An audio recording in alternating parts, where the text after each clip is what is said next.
Une cité parfaite. Je m'appelle Léopold. J'ai vécu durant 10 ans au cœur du plus beau des lieux. Voici la description de cet endroit splendide. Dans la ville, dès que l'on franchissait la pancarte Ifénia, on se croyait dans un autre monde, comme dans un paradis inaccessible. Tout était idyllique, parfait. Qui aurait pu imaginer mieux? De larges trottoirs étaient recouverts d'immenses magasins. Dans les rues, des voitures volantes aux 1000 couleurs circulaient. Les piétons, ne portant pas de chaussures volantes, utilisaient les tapis roulants mis à leur disposition sur les trottoirs. De petites automobiles permettaient aux clients de circuler dans les nombreux magasins sans se fatiguer les jambes et les aidant à attraper les articles trop hauts pour eux. Des robots assuraient l'ensemble des métiers qui étaient exercés par les hommes auparavant. La pauvreté n'existait plus car les robots et les usines avaient créé tellement de choses que personne n'en manquait de rien. De la musique moderne s'échappait de quelques bars où se réunissaient la famille et les amis pour y boire des boissons peu populaires.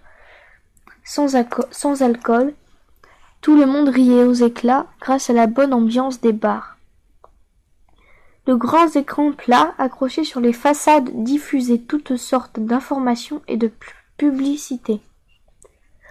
La ville était d'une extrême propreté, car elle était équipée de grosses boîtes grises qui la nettoyaient 10 fois par jour.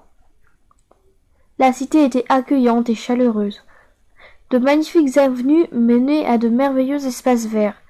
De multiples végétaux décoraient les ruelles. De grands buildings de forme triangulaire, rectangulaire ou même ovale sortaient de terre, comme des baobabs et atteignant une hauteur démentielle. Il y avait des blancs principalement, beaucoup de bleus, de gris, des oranges.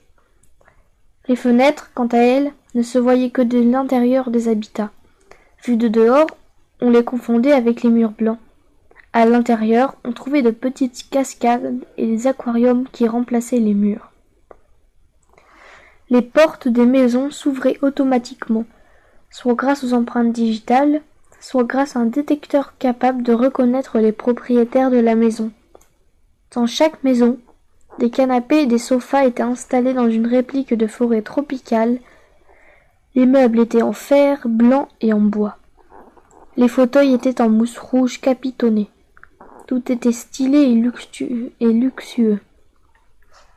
Des stands de hot-dog et de barbapapa volaient au-dessus des têtes. Les robots conducteurs descendaient servir les gourmands dès que ces derniers se manifestaient par un petit signe de main. Les promeneurs avaient pour habitude de prendre beaucoup de selfies et autres photos. Ils avaient des objectifs cachés sous leurs ongles. Ils n'avaient qu'à appuyer sur l'un d'eux et la photo s'effectuait automatiquement. Ils prenaient notamment en photo le Ximéon, une sorte de crocodile à fourrure et à écailles avec 12 pattes à 3 griffes que les ingénieurs avaient créé en laboratoire. Les SMS et les mails, tous ces messages virtuels, c'était fini. Désormais, les gens communiquaient par télépathie. Le dimanche, il y avait de grands marchés d'objets divers, comme des pistolets à confiture, des chaussures volantes, des casques à rêve virtuels, des pastilles de nourriture bio ou autres inventions. Les gens marchaient dans tous les sens et ne savaient plus où donner de la tête dans cette ville si active. La population vivait dans une cacophonie perpétuelle liée aux innombrables activités et aux déplacements continuels.